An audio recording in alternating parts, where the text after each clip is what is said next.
Hey again, what's up? I know that I said I would do an update around 1 month on tea and or after my doctor's appointment, and due to shenanigans with school, naturally I neglected to do either of those things, but here I am. We're now at about 5.5-ish weeks, I suppose, on tea.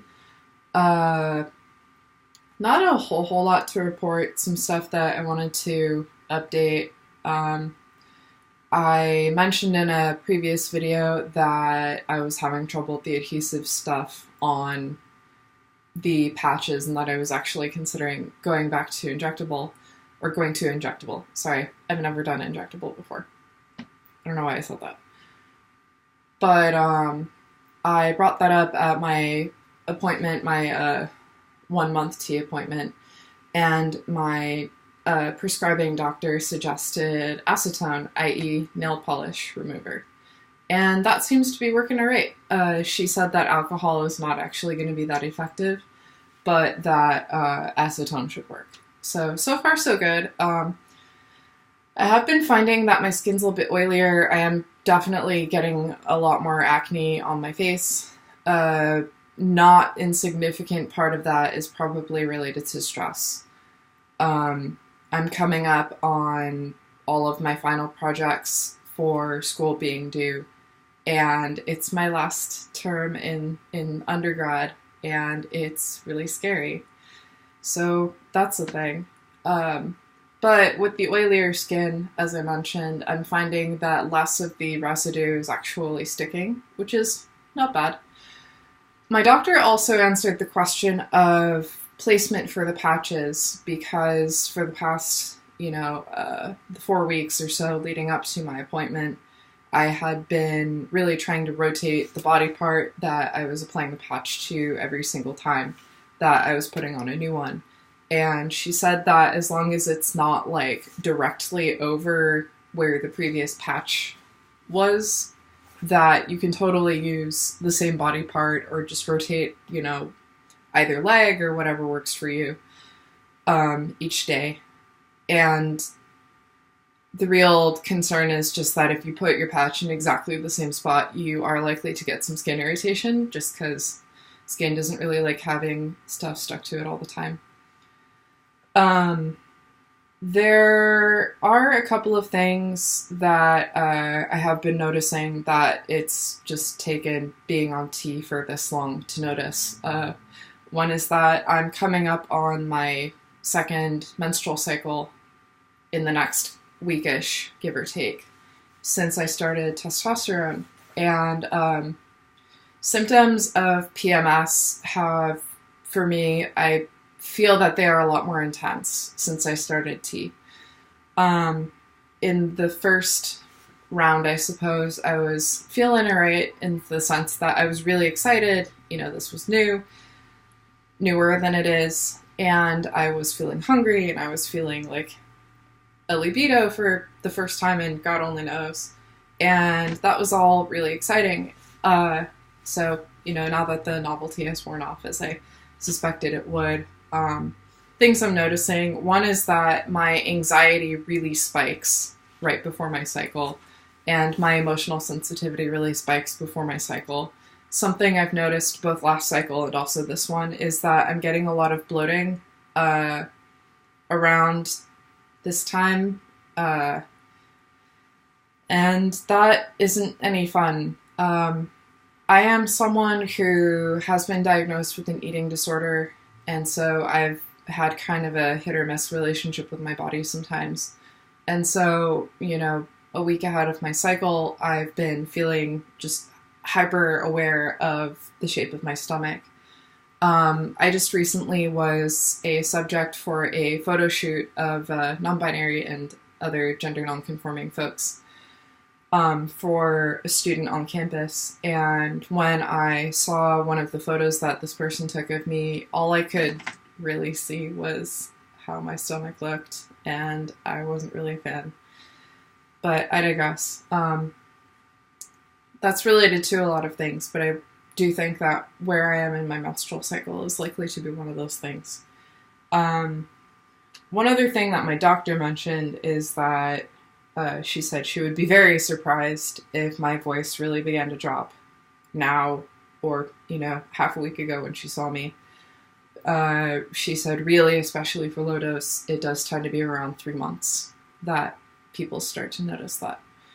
Which I kind of knew, and I did kind of sign myself up for that, but it's hard not to be impatient. Since I am coming to the end of my school year, that also means that I'm coming to the end of the time that I'll have access to this particular prescribing doctor.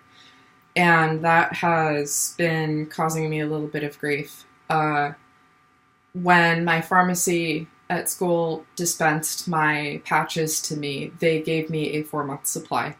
So that's nice. It means that for a good 2.5 months or so after I leave school, I will still have patches available to me.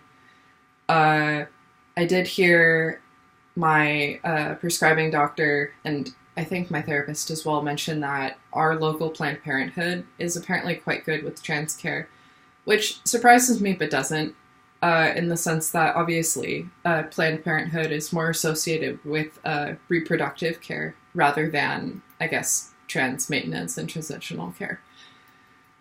But if that's true, then that gives me hope that I'll at least just continue to have access to tea, even if I'm not, being as closely monitored as if I were able to afford seeing a doctor every time. On the other hand, I still don't know exactly what's happening with, insurance and things like that. And what insurance I have will definitely affect where and from whom I can get certain, treatments. And I have had really bad experiences with insurance in the past, like having to chase them down and having them ignore, my phone calls, even if I speak to a human being about an issue that I'm having. And they're like, oh, yeah, this is going to be fine. I'll just take care of it for you. No big deal. I have seen whatever it was I was complaining about, just nothing happens, and then I'm on the hook for a bunch of money I gotta pay to a practitioner because insurance didn't pick up the slack. Looking at you, Blue Cross. So, I'm a little worried. I gotta be frank.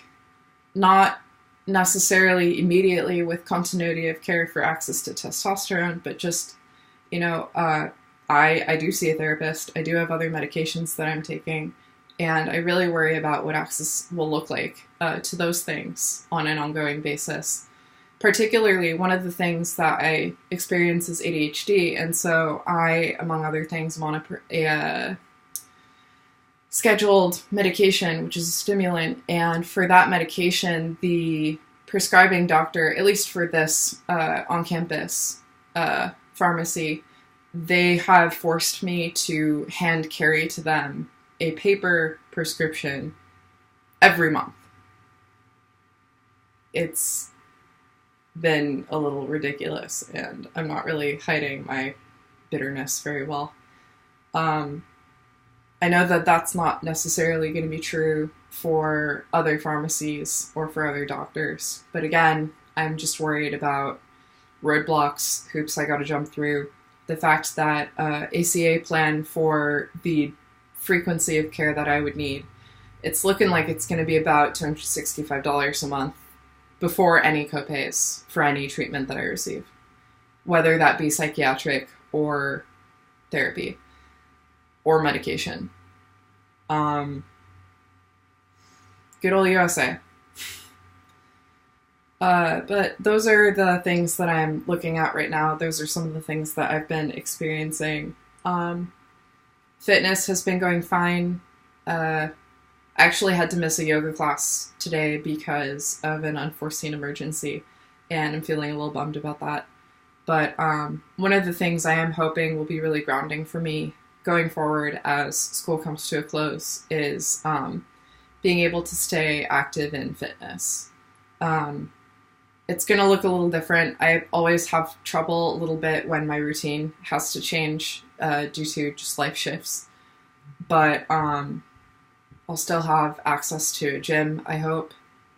And so that should be fine. Yeah. that's all I got for this time. Apologies that this wasn't released on time. I've been going through some shit, and finals is really stressful, and life is really stressful. But you do what you can, right? Hanging in there a little bit. But thanks for watching, and as always, let me know if there are any specific questions about me or about what I'm experiencing or tea in general. As I've mentioned, I tend to be pretty open about everything, and I'm happy to share. I hope you have enjoyed this video, and I hope that you have a good Monday afternoon, or whatever day it may be that you're watching this. Take care.